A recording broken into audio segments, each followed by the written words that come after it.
Hello, j'espère que tu vas bien et que tu es prêt ou prête à rayonner. Aujourd'hui, on va reparler de Storytime. Il y a longtemps, il était temps que je vous en reparle. Aujourd'hui, comme vous avez pu voir dans le titre, on va parler de toutes ces fois où j'ai failli y passer. Ça, c'est plutôt fun. On va plutôt dédramatiser la chose parce que je vois venir des gens dans les commentaires pourquoi tu dédramatises et tout. Parce que c'est drôle maintenant avec le recul. En plus, il y a des choses qui sont plutôt mignonnes, donc on va pouvoir passer là-dessus un petit moment, ça va être fun. Installe-toi confortablement, prends-toi une boisson parce que j'en raconte des choses encore. Et on va pouvoir rentrer dans le vif du sujet. En tout cas, avant que j'y rentre, n'oublie pas de t'abonner si tu ne l'es pas, de mettre un j'aime si tu n'as pas mis de j'aime encore. Et surtout, n'hésite pas à me dire en commentaire si toi aussi ça t'est déjà arrivé des trucs aussi rocambolesques ou pas. Et n'hésite pas à me raconter dans les commentaires. Je lis tout, je réponds à tout et moi ça m'amuse de me rapprocher de vous. En tout cas, installe-toi. C'est parti. Il faut que je te raconte un truc.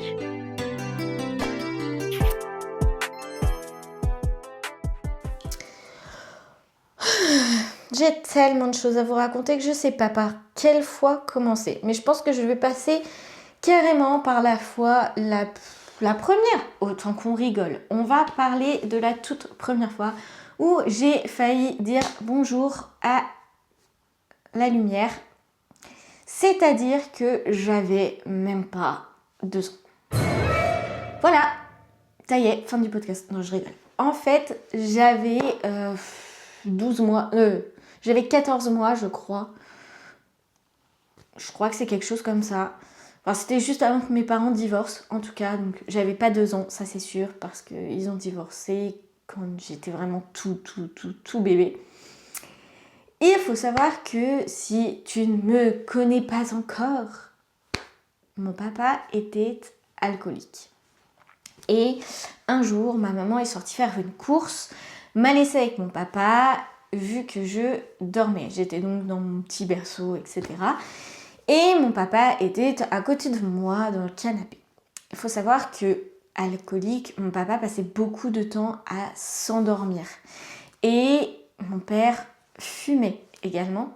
Et en fait, un jour, il s'est endormi avec une cigarette. Donc un jour, comme je te l'ai dit, ma maman est sortie et mon papa s'est endormi, donc alcoolisé, avec une cigarette à la main, juste à côté de mon berceau. Sauf que, en fait, je sais plus... Enfin, ma maman ne m'a jamais vraiment raconté tout dans les détails, mais juste à peu près comme ça. En gros, la cigarette est tombée dans mon berceau. Je crois que ça a commencé à prendre feu.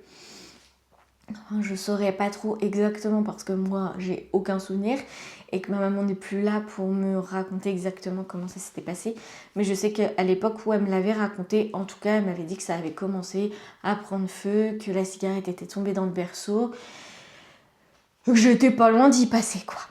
Heureusement qu'elle était rentrée à ce moment-là.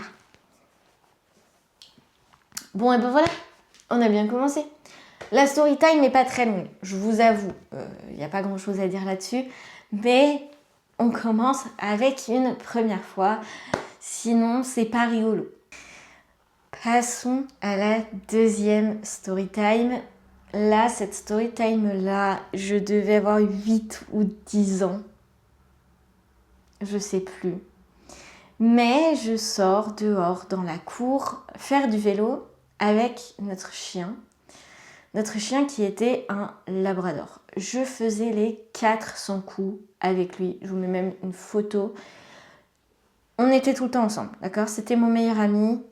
Faut pas chercher. Et en fait, à cette époque-là, mes parents faisaient le ravalement de la maison. Ravalement de la maison qui disait échafaudage. Donc il y avait des échafaudages partout dehors. Et mes parents m'avaient dit, surtout, tu n'y vas pas. Tu n'y touches pas. C'est ok, c'est interdit. Oui. Ouais.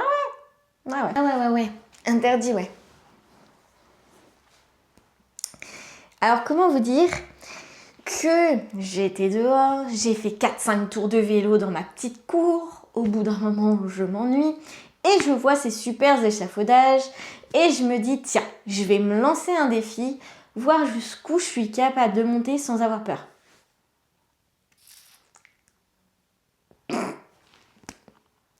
J'en mérite encore une, même autant d'années après. Je suis montée sur l'échafaudage. J'ai pas eu peur. J'ai encore pas eu peur. J'ai toujours pas eu peur. Et je suis montée le plus en haut possible. Sauf que l'échafaudage, il a fait poup. Et je me suis retrouvée coincée en dessous avec l'échafaudage pile sur la gorge. Bien évidemment, avec mes super biceps de l'époque, je vous rassure, j'ai toujours pas de biceps. Je pense que ça m'arrive encore aujourd'hui, je n'arrive pas à soulever le truc. J'ai pas réussi à soulever la barre. Et je commençais à suffoquer. Et je commençais à avoir tout blanc. Donc je pense que c'est ça la fameuse lumière blanche. En fait, j'avais tout mon champ de vision qui commençait à rétrécir. En fait, je pense que juste j'étais plus oxygénée. Et en fait, tout mon champ de vision, ça faisait tout blanc. Et ça commençait à se rétrécir.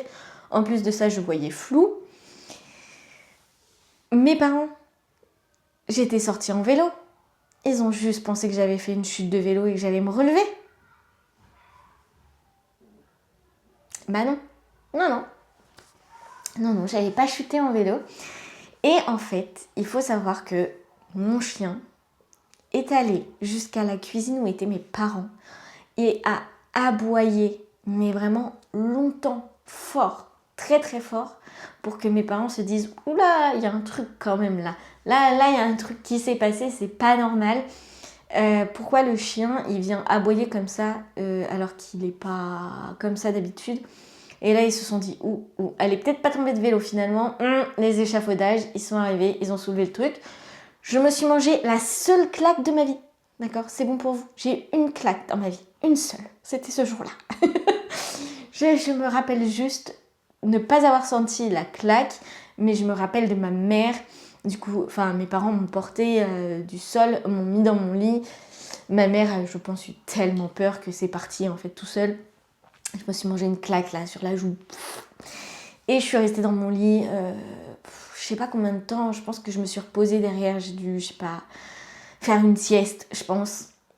Clairement, j'adore encore raconter cette anecdote. Mais vraiment, elle a ni queue ni tête. Vraiment, c'est... Entre le chien qui me sauve la vie, la gamine qui fait n'importe quoi. Franchement, c'est très drôle. Mais voilà.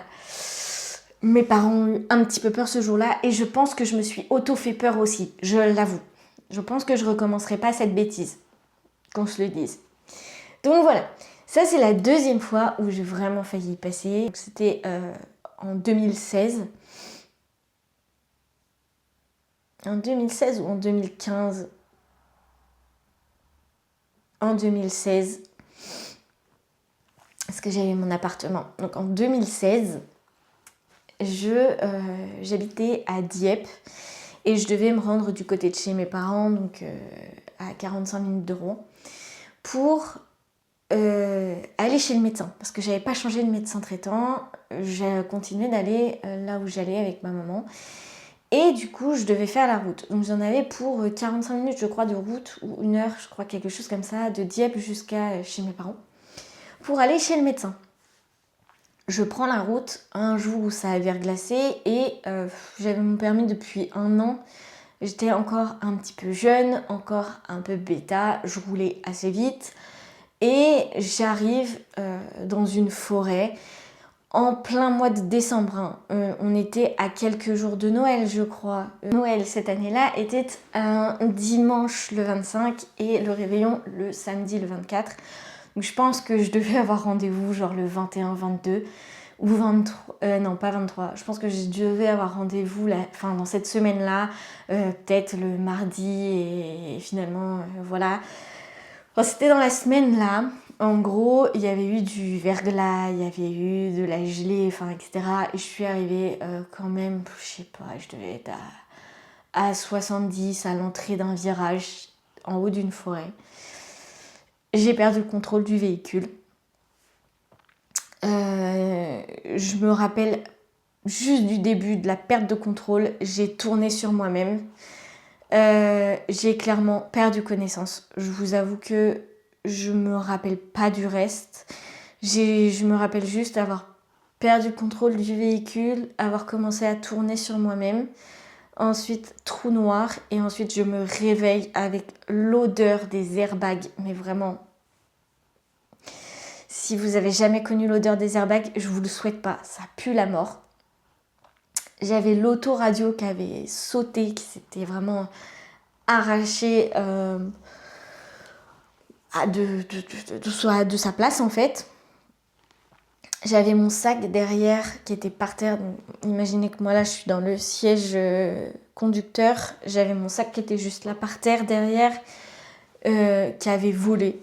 Enfin, qui était passé de juste là à genre de l'autre côté. Et en fait, à l'époque, j'avais une Clio Campus commerciale. Je vous mets la photo. En fait, il n'y avait pas de siège arrière, j'avais juste un énorme coffre. Et en fait, j'ai tapé un arbre. C'est pour ça que je vous dis que j'ai failli rester. J'ai tapé un arbre genre à 5 cm de ma tête, je pense. En fait, en tournant, ça a tapé juste à côté de ma tête là. Ça a écrasé tout l'arrière de la voiture. Ma vitre conducteur a explosé et je me suis retrouvée dans une espèce de mini caniveau comme ça avec la voiture qui ressemblait à une voiture sans permis tellement elle avait réduit de taille. Et je vous dis, moi j'ai eu de la chance parce que j'ai vraiment l'arbre qui est passé quand je me le suis pris du coup à côté de ma tête quoi. Donc vraiment j'ai eu beaucoup de chance parce que en plus j'ai perdu connaissance pendant l'accident. J'ai croisé personne sur la route à ce moment-là et je n'ai tapé rien d'autre qu'un arbre. C'est-à-dire qu'il y avait plein de poteaux, j'ai même pas tapé dans les poteaux. Vraiment ce jour-là, j'avais ma bonne étoile avec moi. Il m'est rien arrivé. Je sais pas comment c'est possible.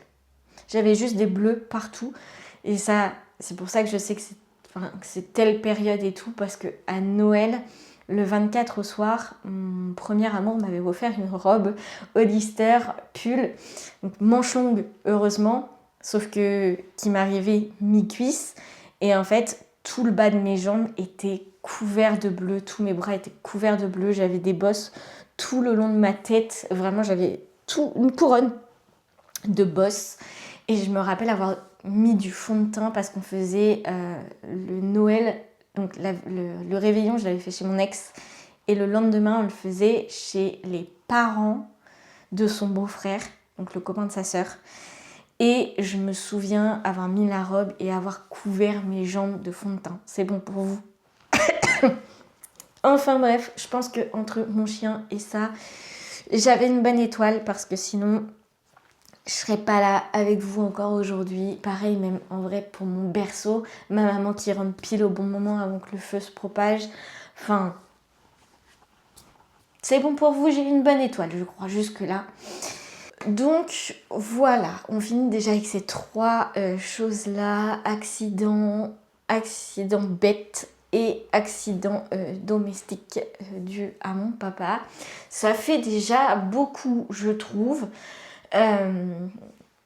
Normalement, de ce que je me souviens, il n'y a pas d'autre fois où il s'est passé quoi que ce soit. Donc voilà, j'espère que mes petites story time comme ça vous auront plu. Voilà, c'était plutôt drôle, je trouve, de les raconter. J'aime bien raconter ça en plus, vraiment, l'histoire avec mon chien et l'échafaudage, j'aime trop la raconter, c'est-à-dire que quand j'étais animatrice en club vacances, on faisait des 3 histoires pour un mensonge. Et généralement je la racontais, les gens me croyaient pas et en fait j'étais la vérité pendant que les autres étaient les mensonges. Franchement c'était vraiment rigolo, j'aime bien la raconter, je trouve ça beau, je trouve que c'est là où on se rend compte en plus du lien animal-humain. Vraiment, elle est chouette à raconter. Voilà, j'espère que vous aurez bien rigolé devant toutes ces petites histoires qui, moi, me font bien rire aujourd'hui où ça va. Voilà, je vous dis, j'ai une bonne étoile, je pense. En tout cas, racontez-moi si vous avez eu des aventures rocambolesques et comme ça. N'hésitez pas à me le dire en commentaire. Si l'épisode vous a plu, c'était assez léger, même si on parlait d'un sujet pas si drôle de base. Mais voilà, si ça t'a plu, n'hésite pas à mettre un j'aime et à t'abonner si tu n'es pas abonné. Et on se retrouve une prochaine fois pour une prochaine vidéo. Et je te dis à bientôt.